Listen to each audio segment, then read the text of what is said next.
Estamos ya en esta mesa de trabajo para conversar con el doctor Marco Morales y el doctor Manuel Vivanco, y les hemos pedido a ellos dialogar sobre el tema de la seguridad social, no solo por las dificultades que tiene, los momentos que están pasando, sino que además este es, no solo a juicio de los que hacemos emisoras, sino de los políticos, de la sociedad, uno de los temas principales que hemos de pedir respuestas a los candidatos a la presidencia de la República, a sus movimientos, a sus acuerdos. Y claro, en principio teníamos, y ustedes han hablado también de eso, esta denuncia, ¿no?, de 520 millones de dólares que habrían sido, por decirlo menos, mal utilizados, o a través de los cuales un sector de clínicas y de sus médicos, de sus dirigentes, se habrían llevado 520 millones. Después alguna puntualización que no, que el monto en total de lo que se ha pagado es 520 y que de ahí hay que ver cuánto mismo es lo que le han estafado a la seguridad. Pero en definitiva se han llevado plata de la seguridad social. Doctor Morales, al darle la bienvenida y saludarle, una evaluación de cómo quedaría la seguridad social después de estos 10 años en los que habíamos visto importantes cifras en los saldos de las cuentas, cosa que usted como director no los vio. Bienvenido, buenos días. Buenos días. Pero bueno, en el año 88 recordarán que el gobierno de Rodrigo Borjas recogió una crisis. La inflación en esa época era de alrededor del 120%, ese era el nivel de inflación. Los aportantes a la seguridad social nos sumaban 1 millón de afiliados.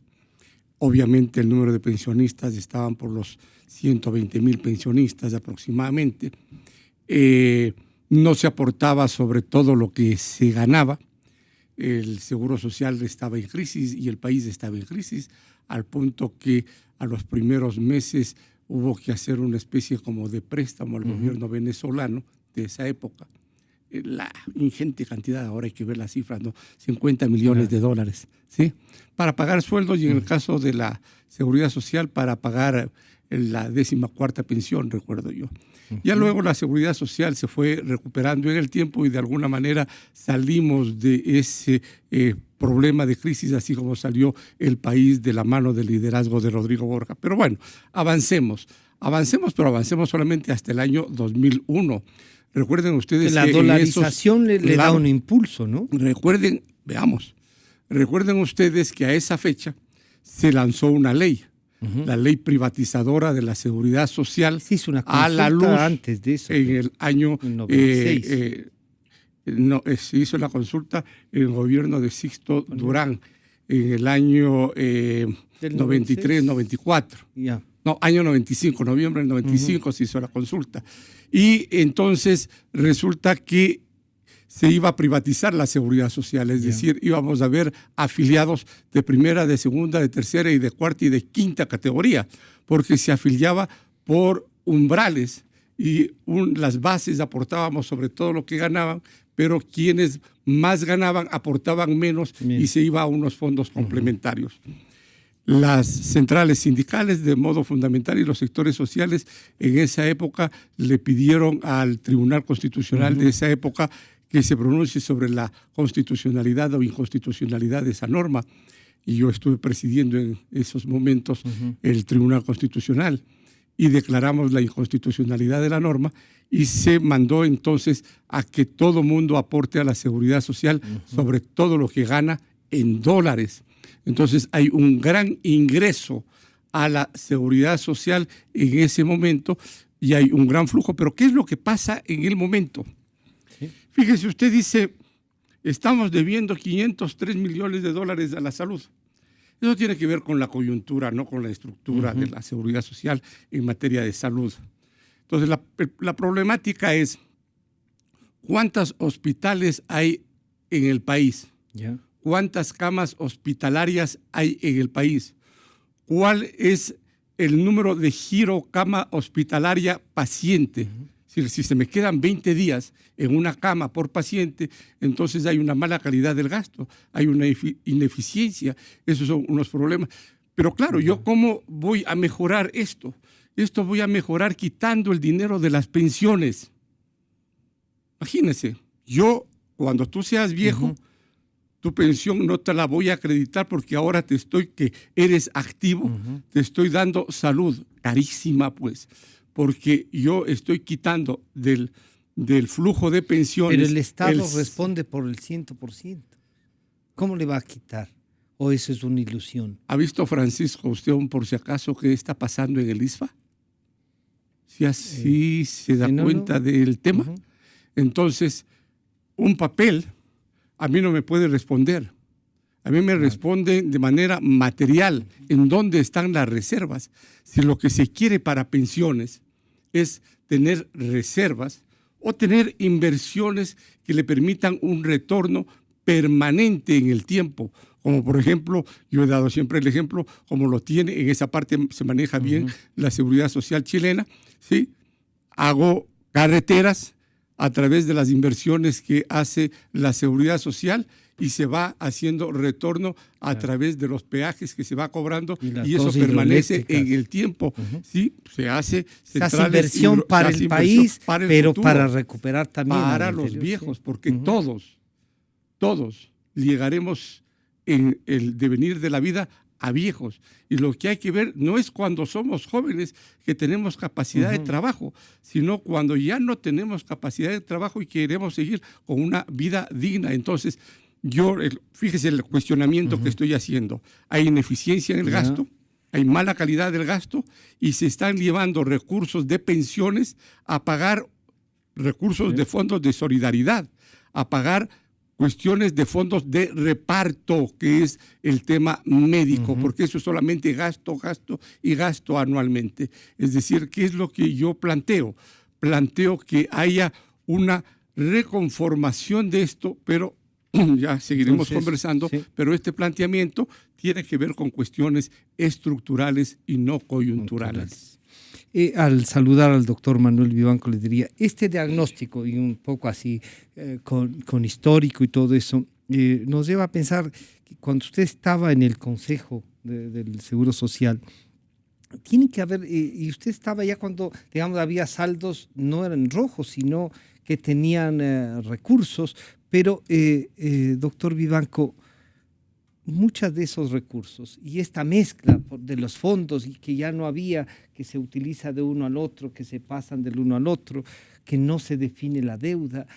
¿Cuál la labor en representación de las cámaras en ese consejo y cómo podemos hacer un diagnóstico de cómo se quedó y por qué es tan urgente discutir y ponernos de acuerdo en esto? Bienvenido, buenos días. Buenos días, Francisco.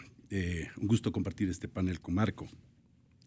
En realidad, la historia del Seguro Social es un capítulo muy largo. Claro. Viene de hace más de 80 años y nace en Alemania con el canciller Bismarck, como sabemos, y se va creando y desarrollando en los diferentes países dependiendo de la situación económica, social y política que existía.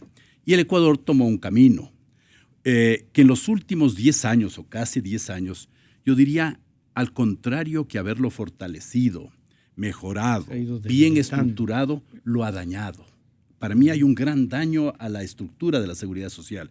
Y si hacemos un pequeño recuento solamente para situarnos en este mundo que usted nos plantea, Francisco, no tenemos una ley buena ni actualizada y ha habido muchos años tratando de hacerla y no ha logrado.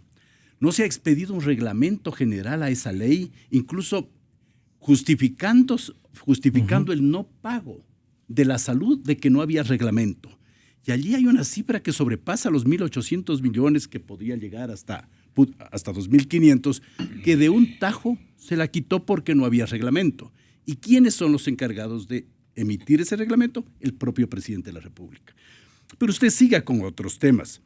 Los recursos sustraídos al IES por parte del Estado. Estos 1.800 o 2.500 que estoy hablando de salud que no le pagó a lo largo de muchos años. Y que no le piensa pagar. Y que vamos a ver qué pasa con el próximo gobierno.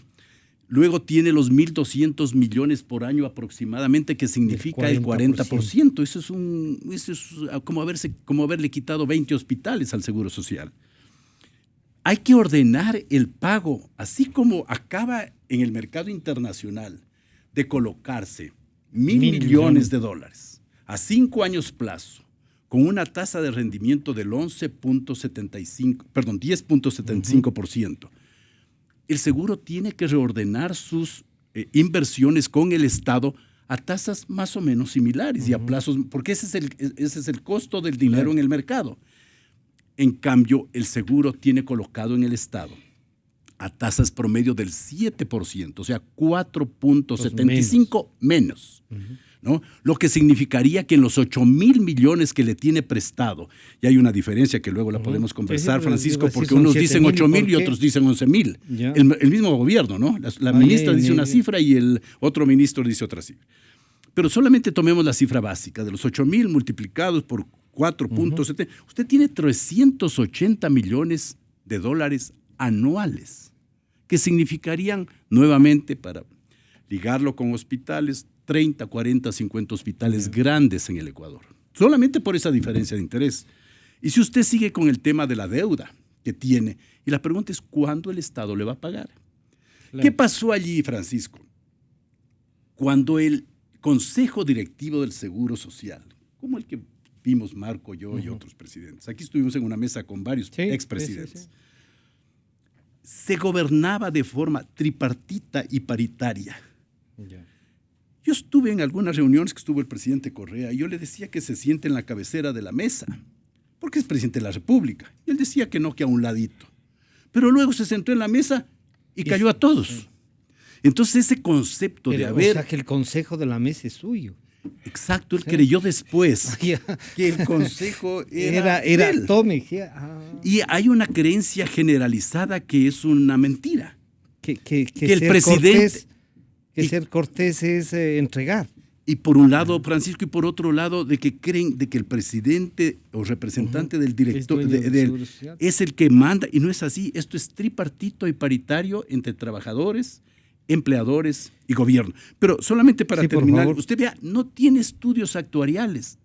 Hacen pequeños estudios parciales de determinados fondos, pero con la pregunta, con la respuesta que quieren oír. Y luego les dicen a los actuarios o a los financieros, hágame un estudio que me dé por resultado esta propuesta. Y en base a eso se financió el seguro de desempleo. O sea, una barbaridad. Pero además quitaron la cesantía. Y mueven recursos de uno a otro lado como que fuera casi una caja chica de una empresa pequeña. Una reforma inepta. Así es. Luego viene el tema que usted nos aborda al inicio de este programa, Francisco, que es la compra de servicios médicos a clínicas y hospitales. Sale un informe de la Contraloría General y dice que hay 503.7 millones de dólares que no están bien claros. No creo que dice en forma contundente, están en los pasos típicos de la Contraloría, que hace muchos juegos pirotécnicos y termina con glosas de $1,000 por problemas administrativos. Entonces hay que ver cómo termina ese asunto. Yo sé que está en los pasos finales, pero habrá en estos momentos de elección y determinación del gobierno. Pero el escándalo es grande. El escándalo para llenar las pero nos ayuda, por ejemplo, a iniciar diálogos como este, ¿no? Que nos lleva a un tema que es mucho más trascendente. La representación del Consejo Directivo es clave. El país seguramente pudo aligerar muchas políticas de carreteras, puentes y escuelas, porque había una voz hegemónica, ¿no? Pero al mismo tiempo decreció y dañó una cantidad de su infraestructura social, empresarial, productiva. Entonces habrá que hacer, ustedes los periodistas, Francisco, tendrán que analizar en muchos meses más cuál fue lo bueno y cuál fue lo malo en sopesar estas dos conductas. La una de ejecutividad, rapidez y voz única, y la otra de tolerancia, equilibrio y desarrollo armónico. Eso tendrán que hacerlo. Me parece, por ejemplo, que preguntas que salen un día y se cierran al otro día, Marco. La venta del Hotel Quito fue una barbaridad. O es, el próximo gobierno tendrá que revisar. El otro día decían que $620 del metro cuadrado, ni siquiera tomando en cuenta el edificio, sino solo el suelo, ya era un regalo. Aquí tengo la cifra, Francisco. Por $600 el metro cuadrado, cuando cerca de ahí vale $3,000 el metro cuadrado. O sea, de $30 millones, solo en tierra, olvidémonos de las construcciones. De la edificación. Costaría más de $100 millones. La pregunta, y no hay paso a nada más. Simplemente esto, no están muy ocupados, dicen que ellos no les gusta venir a los medios, que no quieren hablar con gente que no tiene títulos ejecutivos en el gobierno. Entonces se va disipando y desapareciendo todo. Entonces lo que es necesario es, primero, una auditoría general de los recursos y de la gestión. Me parece que hay un gravísimo error de gestión, no de ahora, sino desde el inicio. Y segundo, todo lo que es control y administración. ¿Qué pasa? ¿Cuántos pipones hay en el Seguro Social? Habrá que preguntarse con una auditoría de recursos humanos. ¿Cuántos técnicos hay? ¿No es cierto? ¿Cuántos son necesarios y cuántos no son necesarios? Entonces, usted ve que sumado esto que le he dicho muy rápidamente, usted tiene una tarea enorme, una tarea tan grande que es tan importante porque esto o perjudica o beneficia no solamente a los afiliados y jubilados. Esto llega a una masa. ¿Idea del costo, del costo administrativo de la Seguridad Social? ¿Cuál es la masa salarial, por ejemplo, de la Seguridad Social? No conozco a la fecha, Francisco, pero sin duda recuerdo que la primera directora general, el cargo que Marco tuvo hace algún tiempo, lo primero que hizo cuando yo estaba ahí fue impulsar el ingreso de 1,000 personas nuevas. ¿A dónde? A donde sea.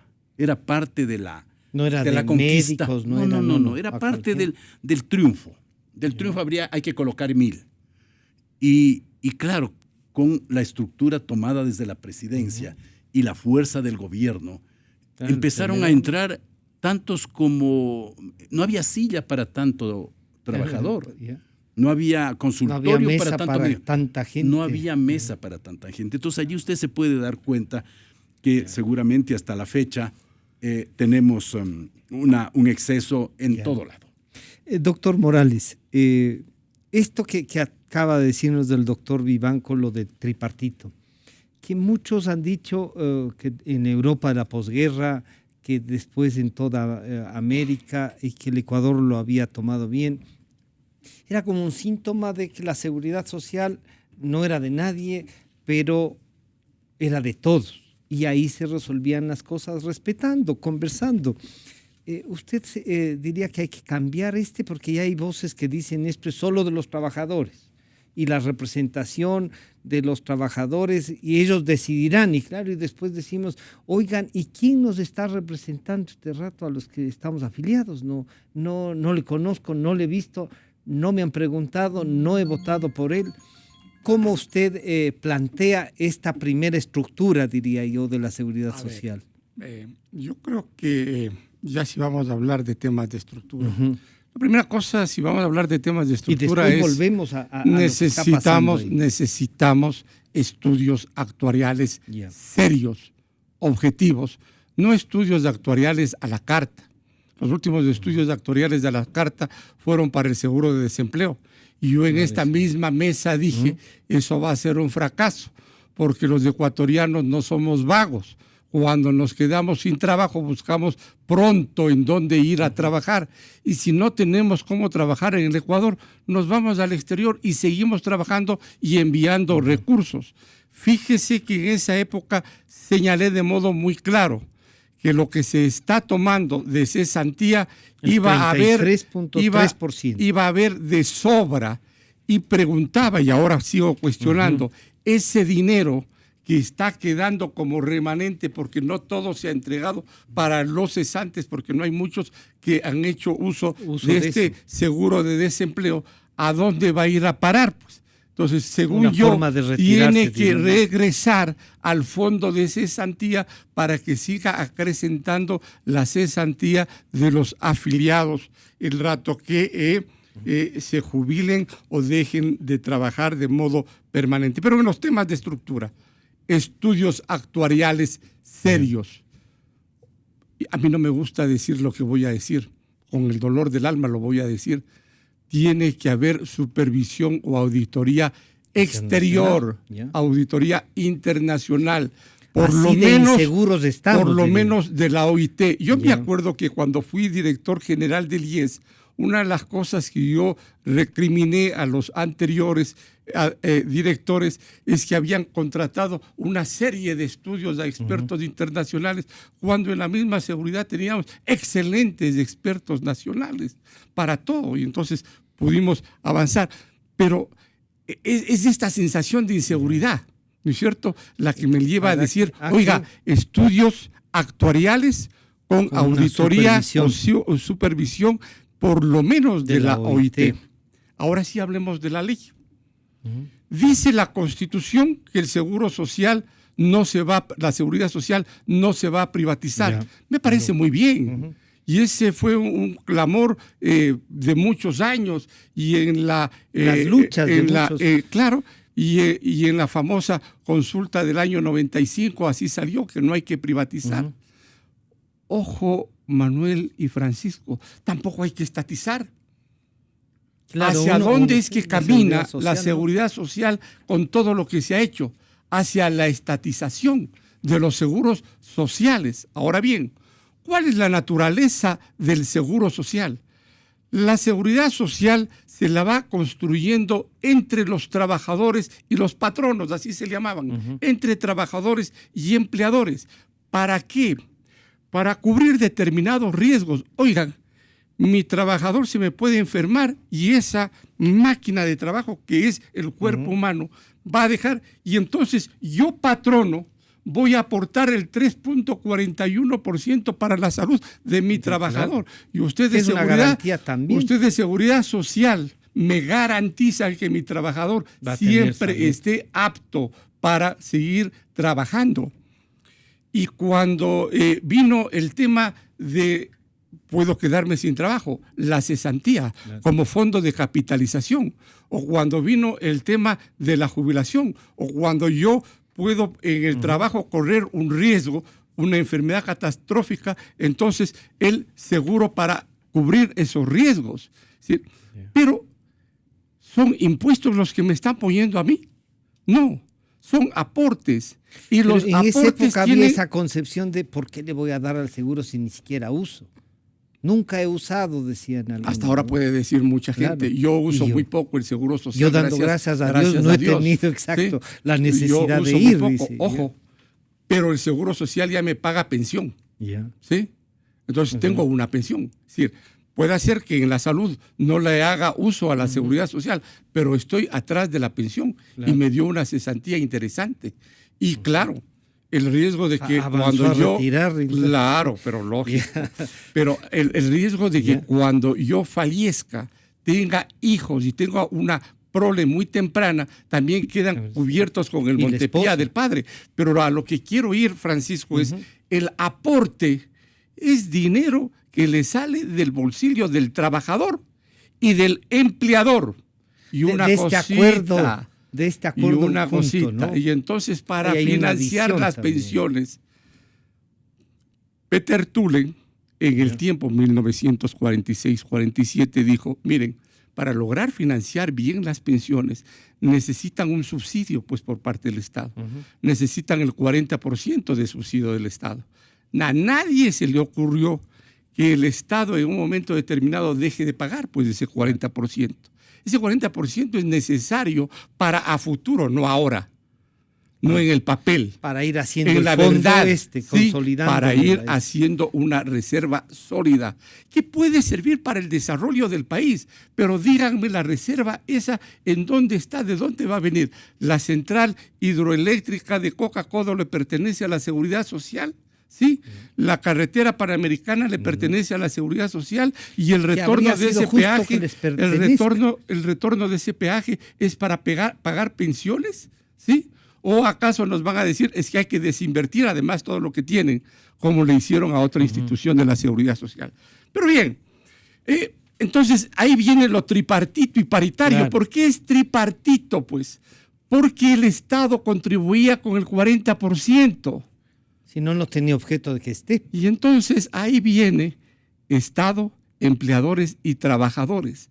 O si no, ¿de qué autonomía estamos hablando?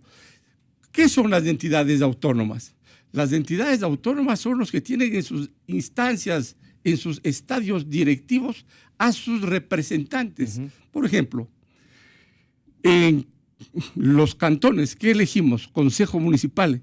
¿Quiénes eligen? La población. Claro. Entonces yo elijo a mis representantes a eso. En este tipo de entidades autónomas, ¿sí? Se les dice, pues, mi representante. ¿Hay colegios electorales? Claro, le pongo a mi representante. Entonces, la ley tiene que traducir claramente la autonomía de la que habla la Constitución y no quedarse simplemente en el papel. Enunciar ahí. Claro, entonces tiene que venir la estructura. La otra cosa que hay que manejar de modo muy claro. Los recursos que tiene la seguridad social no son recursos públicos, no son recursos estatales. Claro que la Constitución dice que no son recursos fiscales, que nadie no podrá tocar, son diferentes, que son totalmente distintos. 372. Viene una ley y dice ya no damos el 40% y a nadie se le ha ocurrido, y la Corte Constitucional tiene la posibilidad a través del 436 de declarar la inconstitucionalidad.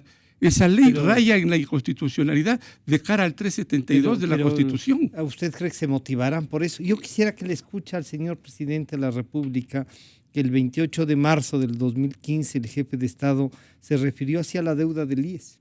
De toda la deuda que tiene con China, todo el endeudamiento agresivo del gobierno, le debe más plata al IES por salud, por la salud de los jubilados y la enfermedad catastrófica. ¿Por qué tenemos que pagar eso? Compañero, basta de alcahuetería, basta de ridiculeces. Con la ley en la mano no pagaremos 20 centavos más al IES. Basta de solapar ineficiencia. Y basta de este absurdo de creer que mientras más plata sacamos al gobierno, más inteligentes somos. Exa FM. Bueno, basta ya de socapar esta falta de administrar bien los fondos. Qué oportuna esa grabación, Francisco. Pero mire, yo quiero para regresar y poner en contexto lo que estábamos conversando. El Seguro Social es el mayor pacto nacional, el mayor pacto solidario, humano, cariñoso si quiere, entre las personas que tienen más y tienen menos y trabajan. Es la mayor representación de eso, ¿no? Es el mayor, déjeme decirlo, es la mayor red donde estamos juntos para protegernos mutuamente. Fíjese lo que usted acaba de decir y Marco también. Usted dice, yo no uso salud. Al no usar usted su espacio de salud, ¿qué está haciendo?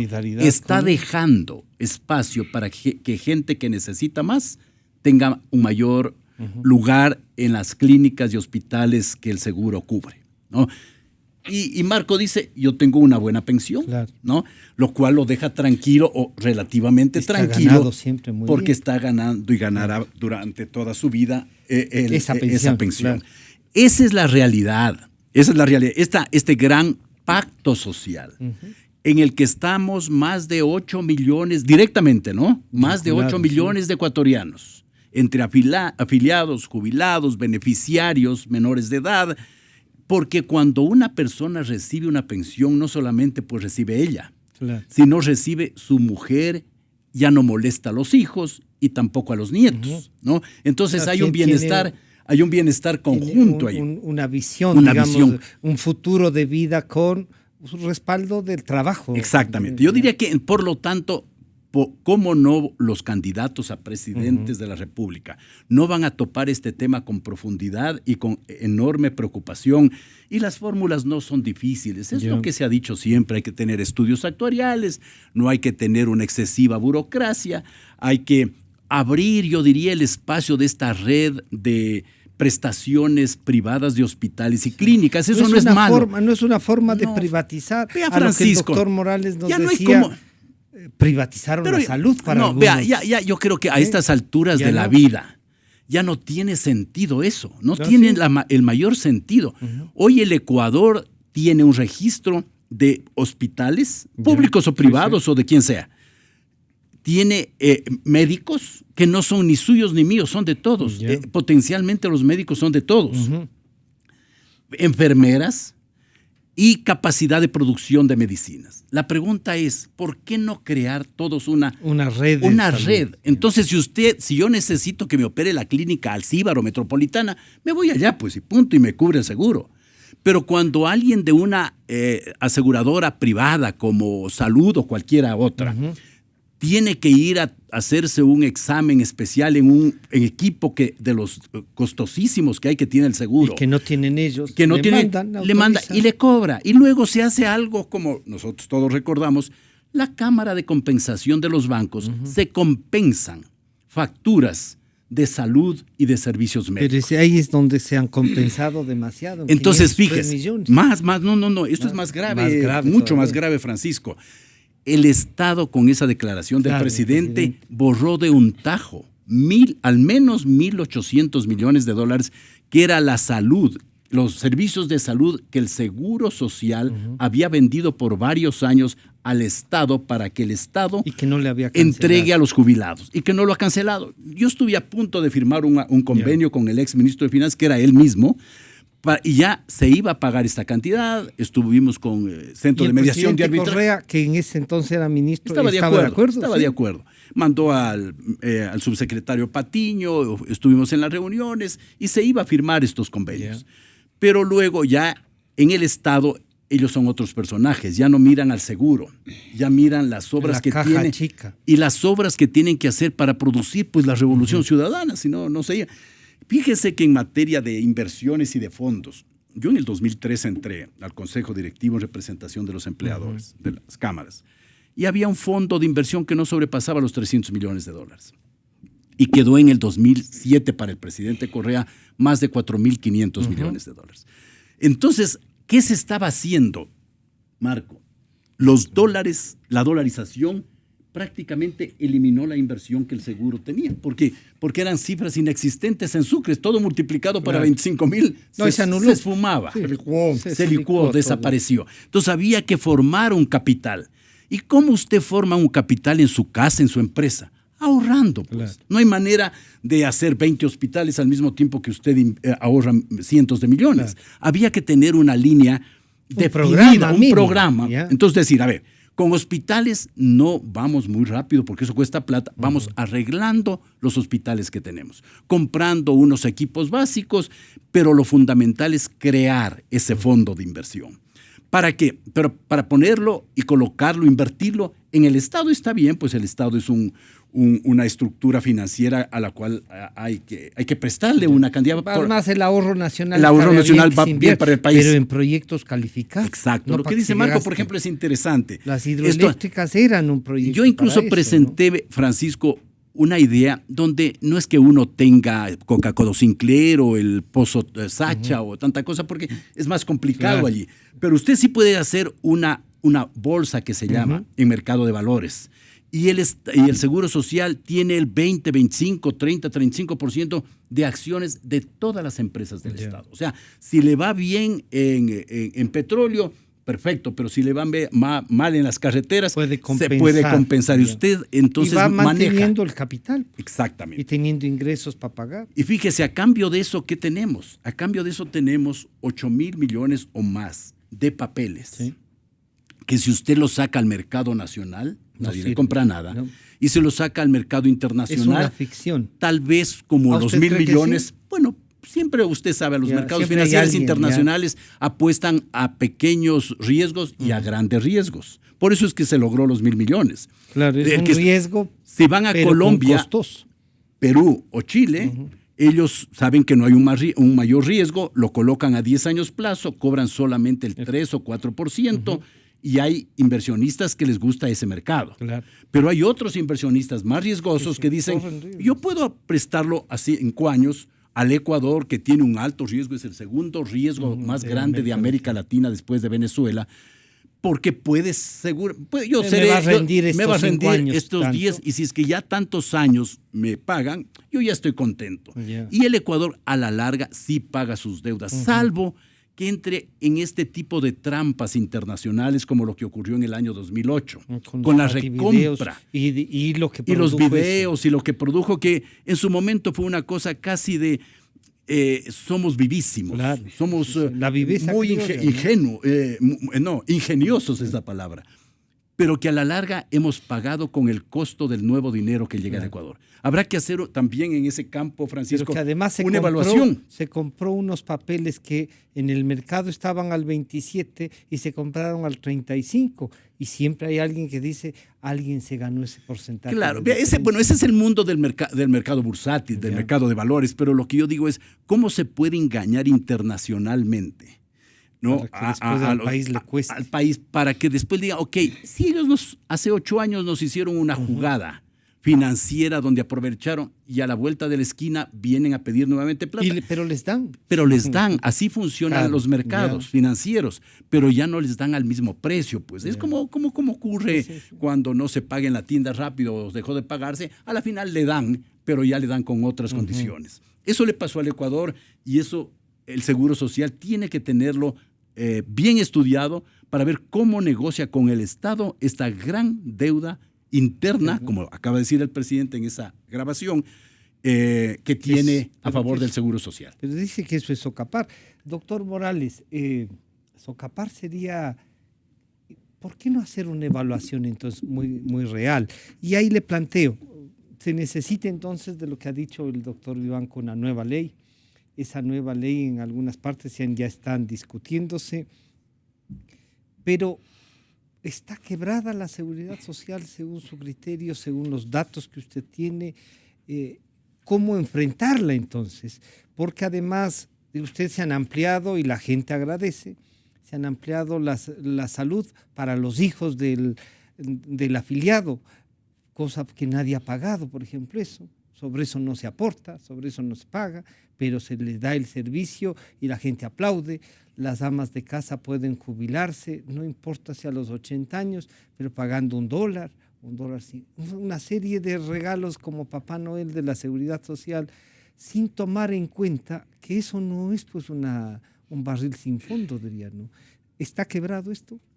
A ver, estábamos en el tema de la ley, sigamos. Sí, sigamos con la ley. Entonces ya más o menos vimos el tema de la autonomía, vimos el tema de la conformación de los órganos y organismos de la seguridad social, entramos al tema de los recursos de la seguridad social, no son recursos fiscales, sino que son propios y distintos de los del fisco y que nadie me puede echar mano a ese tipo de recursos. Ahí es donde ya nos perdimos, y ahí, cuando entonces, dice nadie puede echar mano. Sí, claro. Ahora viene el tema. No viene el dinero del cielo, ni cae del maná del cielo. El dinero para poder dar prestaciones viene de algún lado, pues, ¿no es cierto? Y entonces, si es que yo ofrezco dar prestaciones a la familia del asegurado, tengo que saber perfectamente cómo voy a financiar esa prestación. La verdad es que eso no está claro, pues. Por lo menos, por decir así, nadie ha señalado si la prestación que se da a familiares de los afiliados realmente está cubierto. Al parecer, no, ¿sí? La otra cuestión es la edad de los ecuatorianos y su expectativa de vida ha crecido. Claro, cambió. La curva biométrica, gracias a la juventud del Ecuador, ha decrecido. ¿Por qué? Porque ahora los jóvenes se casan tardíamente y casi que ya no quieren tener hijos. Y entonces, ¿qué es lo que va a soportar la seguridad social? Entonces, hay que ir mirando también la curva biométrica, cómo se va dando. Claro que eso es planteamiento del seguro de los temas de orden actuarial, pero hay que mirar porque en un buen momento vamos a tener una población envejecida y entonces hay que ir hacia eso. Pero ¿qué estamento es el que lleva las inversiones de la seguridad social por mandato constitucional? El BIES, el Banco de los Afiliados, asimismo, de larga lucha de todos para conseguir el banco. ¿Cuán eficiente es ese banco? ¿Cuál es el retorno que ese banco está entregando a los afiliados? Asimismo, como nos planteamos respecto de la ineficiencia en el campo de la salud, yo también creo que ese banco es ineficiente. Un banco eficiente no puede gastar más allá, exageradamente, del 4% en gasto administrativo. y vayan a ver cuánto gasta. Señalan que gasta más allá del 15%. Eso es una barbaridad. ¿Cuál es el retorno de esas inversiones? Aquí se planteaba, si estamos invirtiendo al 10.75, las de la Seguridad Social, por favor, pónganles al mismo ritmo, pues. Pero entonces, se hace desinversiones como la del Hotel Quito. Y entonces, claro, lo del Hotel Quito es una barbaridad. ¿Por qué? Porque ese hotel, lo menos que cuesta este rato es 100 millones de dólares, ¿cierto? Se vende en 30. Y yo quiero preguntarles, cuando se hizo el hotel, con toda seguridad, traído a dólares actuales, no valía 12 millones de dólares, o sea, buen precio en libros habría sido pagar 12 millones de dólares. Entonces, esa no es pues una inversión buenísima. En mi tiempo, yo me opuse a vender cualquier bien inmueble porque es el que mayor rentabilidad da a futuro. O si se vende un bien inmueble, hay que comprar uno de igual valor o de mayor valor. Pero no algunos dicen que esa cosa de dejarle con bienes muebles hizo que algunos se apoderaran de esos bienes muebles. Así es, pero lo que pasa es que la filosofía social es cómo sostengo a futuro a la familia de la seguridad social, pues. Claro, es decir, a eso es lo que hay que ver, no es cómo me gasto ahora y los que vengan después verán cómo hacen. Ellos. No, hay que ver cómo los que vienen después realmente tengan un sostén. Así es como se debe pensar en sintonía de la seguridad social. Pero vamos con este tema de los recursos. Por tanto, el manejo de recursos, tanto en el BIES como en el Seguro Social, deben tener unos límites para el gasto administrativo. No pueden salirse de los límites normales. El banco, el 4%. Ojo, el estatuto antiguo, que cuando comenzó a dejar de ser autónoma la seguridad social, se la derogó. Esa fue en la época de los privatizadores en el 2001, y se dijo que dicte un reglamento el presidente de la República, y ahí se comenzó para mal. El IES tiene que dictar su estatuto, porque es un tema de orden técnico, pues. El presidente de la República en un momento determinado va a pedirle al IES, ¿y este reglamento cómo lo hago? Y el IES le dirá, por aquí es por donde salimos, y el presidente de la República dirá sí o bien o mal.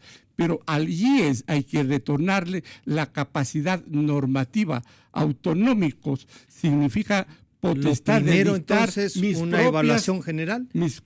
Dictar mis propias normas. Eso es autonómicos, de organización.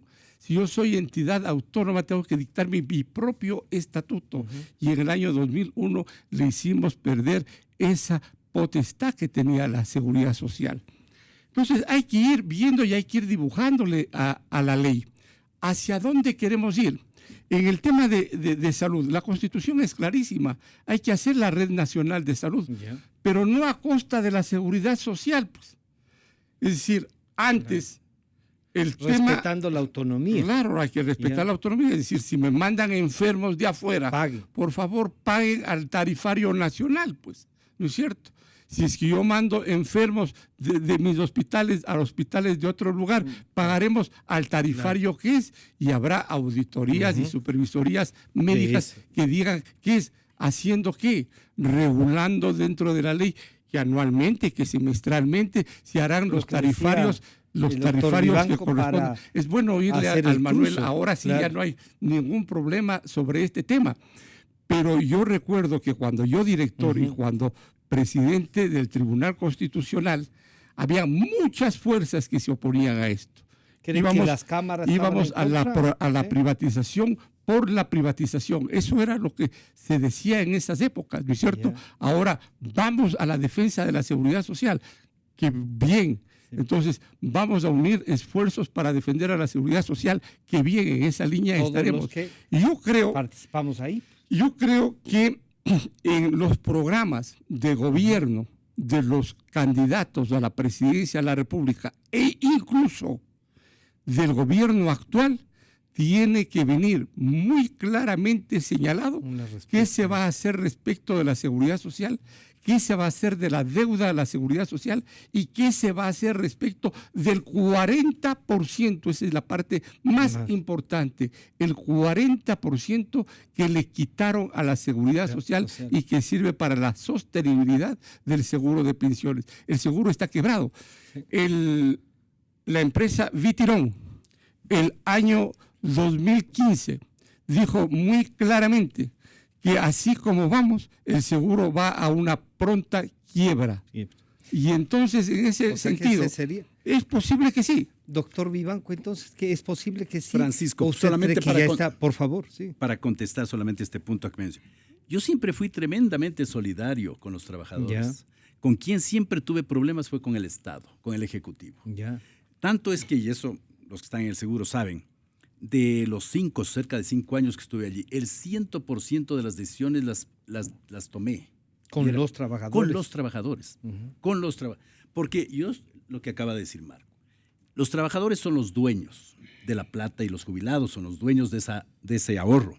Pero los empleadores también ponen para que esta maquinaria social, que a la final redunda en el bienestar laboral y las empresas y el país crezca productivamente, manejen bien este fondo y surta todos los efectos positivos. Y al Estado hay que tenerle, cualquiera que sea el gobierno, hay que tenerle muchísimo cuidado.